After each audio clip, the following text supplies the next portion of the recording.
Hi, in this Diet Wars section, we'll be talking about a lot of the common and popular diets out there and their pros and cons. We'll be looking at diets such as the DASH diet, the paleo diet, the Mediterranean diet, ketogenic and low carb, as well as various vegetarian diets and elimination diets. So let's get started. In this module, we're going to start with the paleo diet and the DASH diet. For each of these, we'll be looking at when they were created, what they include, what they omit, their health benefits and potential risks, and end with the practical takeaways. So let's start with the paleo diet. The paleo diet was based on the Paleolithic era from over 2 million years ago. It's our hunter-gatherers diet. So basically, our caveman or Stone Age diet. This was the diet prior to agriculture and industry. The popularity today hit around 2014. In general, this diet is higher in protein, moderate in fat, low to moderate in carbohydrate, really specifying the lower glycemic index carbohydrate sources, higher in fiber, and lower in sodium and sugar. So what does the paleo diet include? Whole foods. Remember, this is based off of Stone Age and caveman era times. There was no agriculture, there was no industry, so there was no processed foods. So it's only whole foods. Lean meats, seafood and eggs, vegetables, regular as well as root-based, nuts and seeds, fruits, and unrefined oils as well as avocado. What does it not include? Processed foods, as well as whole grains, dairy, legumes, refined oils, alcohol, coffee, and salt. Now, the studies that have been done on paleo diets are conflicted in regards to their benefits, and some of them are biased. So let's talk about what has been out there. There are some random controlled trials that are showing short-term benefits in comparison to the standard American diet, or SAD diet. And this is in a less than 6 months duration time frame. So what they found is greater weight loss, decreased blood pressure and cholesterol, and improved insulin sensitivity. Now we do need some more longer term studies to determine the true health benefits. Are they sustainable beyond 6 months, or are there potential risks? Really at this point, the only potential risk is that it could be more expensive. Unfortunately, processed foods are cheaper than a lot of our whole foods, especially our higher quality whole foods. And there might be a lower calcium intake with the omission of dairy. Now let's switch over. That's a pretty basic diet. So that's all we need to talk about there. Let's switch now to the DASH diet. The DASH diet was established in 1997 by the NIH panel of experts. It was ranked number 2 as the best overall diet in 2020. Now what this diet is designed for is to treat and prevent hypertension, and that's what DASH stands for. Dietary approaches to stop hypertension. DASH. Blood pressure has been reduced most with the lower salt consumption. That's what they have found with this specific diet. So let's talk about the general nutritional impact of the DASH diet. There's an increased intake of specific minerals that have been shown to lower blood pressure, such as potassium, calcium, and magnesium. And it's lower in specific nutrients that have been shown to increase blood pressure. And that's things such as salt, sugar, and saturated fat. Now, when we talk about salt, that's a critical component of the DASH diet. In the standard DASH diet, there is no more than 2,300 milligrams of sodium allowed, and that's 1 teaspoon of added salt. Now there's another variation of the DASH diet, so it's a lower sodium version. This allows less than 1,500 milligrams, so that's basically equivalent to 3/4 teaspoon of added salt. So now let's talk a little bit more about the DASH diet. Like, how is it set up? What does it include? What does it omit? Now this is not necessarily a list like we just looked at with the DASH diet about what you can have and what you can't have. This is more about a pattern of eating. So we're going to look at different categories of food and what is recommended in regards to servings per day and the quality of the foods within each category for this specific plan, which is the DASH diet. So for whole grains, what's recommended is 6 to 8 servings a day. Now the caveat, so in my mind, the con is that it does include processed grains and it's not gluten-free. So we do know that those are going to be more inflammatory. They're not going to have as much fiber or nutrients as we would get from a whole grain source. So that's kind of the caveat to that category. Now let's switch over to vegetables. What's recommended? 4 to 5 servings a day. Now what we know for optimal health and wellness long term is we should be eating more like 9 to 11 servings a day. So 4 to 5 seems small. But remember, as a general American, the average intake is 1.5 servings a day. So 4 to 5 is a good start. Caveat here is it does not exclude canned options.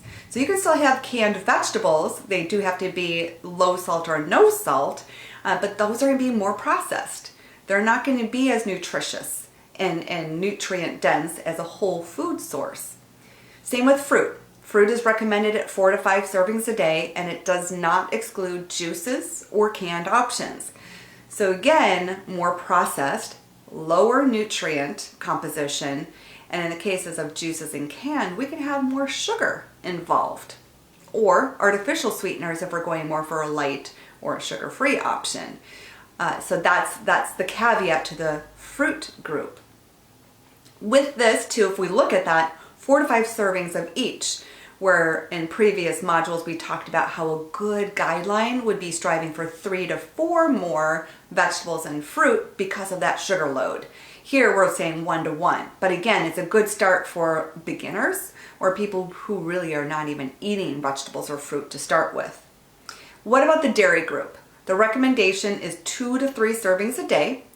They do encourage the lower fat options, and this includes milk, cheese, and yogurt, and it is not cow dairy free. So that could be a problem for folks that do have a lactose intolerance, so more to the milk sugar, or they have an intolerance and it's a trigger for inflammation in regards to the protein or casein component of milk. And when I bring that up, your sugars and your inflammation can affect blood pressure. So we have to kind of think about that. So there's these little loopholes within the guidelines of the DASH diet. What else is included? Lean proteins, less than or equal to 6 ounces a day. Now that's equivalent to 2 decks of cards size-wise.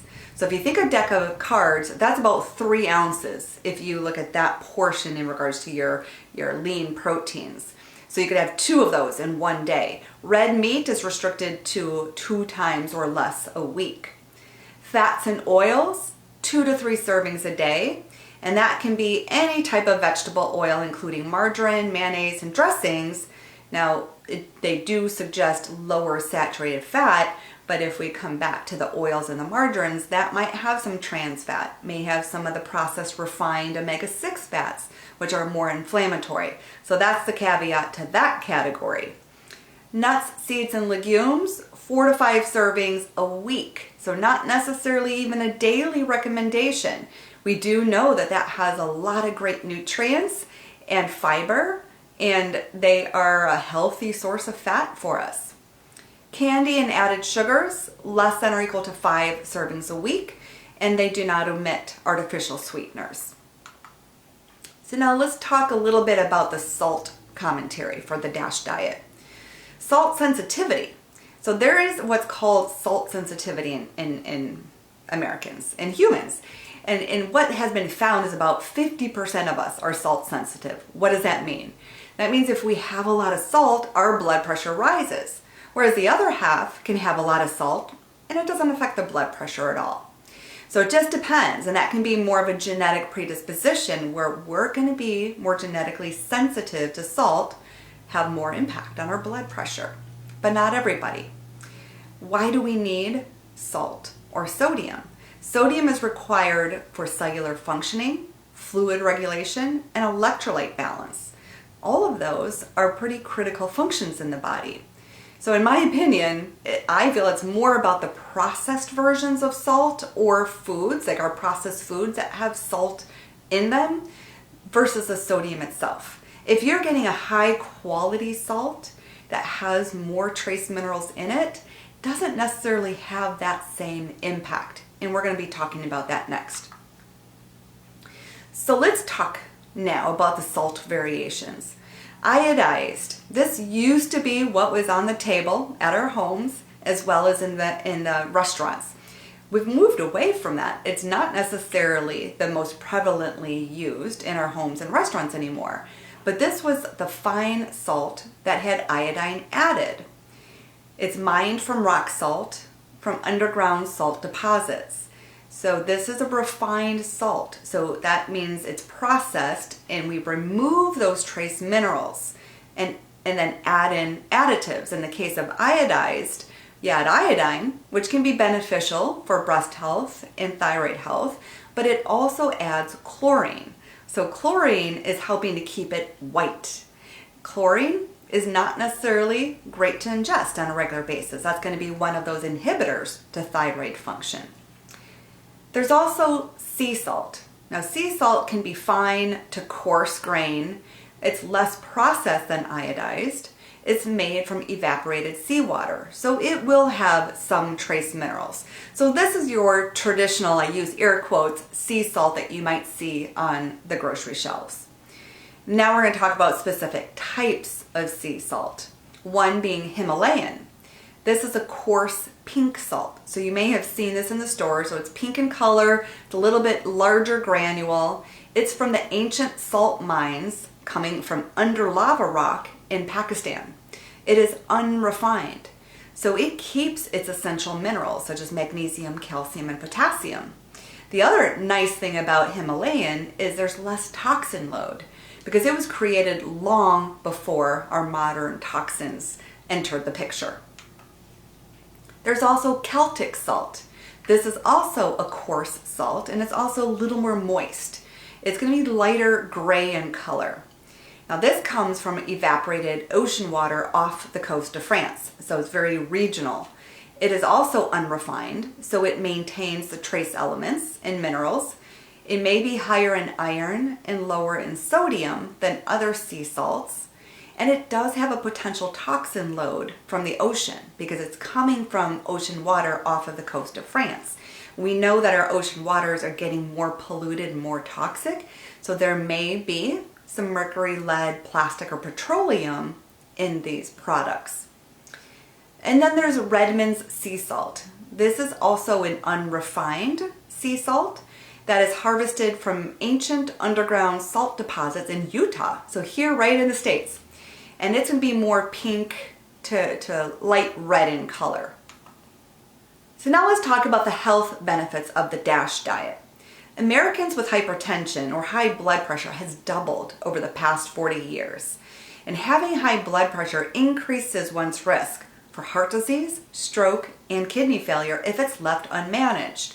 And blood pressure is one of those things that we don't always feel when it goes up. So it's really important to monitor it regularly, especially if you know that you battle with some higher blood pressure issues. And what should an optimal blood pressure be? It used to be 120/80. Now it's recommended to be 110/70 is the recommended blood pressure. Other benefits of the DASH diet is weight reduction. And that's due to a natural caloric restriction with less fat and less sugar. Reduced metabolic syndrome, what was found is up to 81% lower risk, and reduced cancer risk, in particular for colorectal and breast cancer. What are some potential risks? It's not shown to reduce the risk of heart disease, and if somebody is already healthy, this may not be helpful. So let me come back to the first statement. Not shown to reduce the risk of heart disease. So remember on the previous slide, we talked about how high blood pressure can increase our risk for heart disease, but that's not a direct correlation. So that's the caveat here. So not that the DASH diet is not going to help lower blood pressure. It's just saying that we can lower blood pressure, but doesn't necessarily mean that we're going to automatically reduce our risk for heart disease. There's many other factors involved in that condition. Now, the other comment that is made, if you're already healthy, it may not be helpful. Because remember all those caveats, those loopholes that I call them in each of those categories? This diet still allows a lot of processed, higher sugar, refined, even a little bit of trans fat with margarines in our diet. So if you're already healthy and eating a whole foods based diet, the DASH diet may not be the best plan for you. This is going to be most helpful for our non-healthy standard American. And remember, it's not removing our common inflammatory foods, which can also affect our blood pressure. Dairy, gluten, processed foods, those artificial sweeteners, sugars, and trans fat. So what are our practical takeaways? Paleo, in my opinion, it's whole foods based versus processed and refined. How can you go wrong? That is a really good place to start because we're eating whole foods that our body can identify and use for health. The DASH diet, in my opinion, there's several pros, but more for the novice, more for the beginner. It's going to be more cons for the healthy, anti-inflammatory diet venture. And then salt. It's really about the source and the sensitivity to it. I'd have to say in my own practice, I encourage the majority of my clients to add one of those healthier sea salt options to their diet on a regular basis. Because if you're eating whole food based, you're going to get less sodium naturally. So we need to add that back in for all of those functions that we talked about, regulating our electrolyte balance, cellular functioning. We do need sodium in the diet. And with that, I hope that helped you understand a little bit more about the paleo diet and the DASH diet, and look forward to seeing you next time.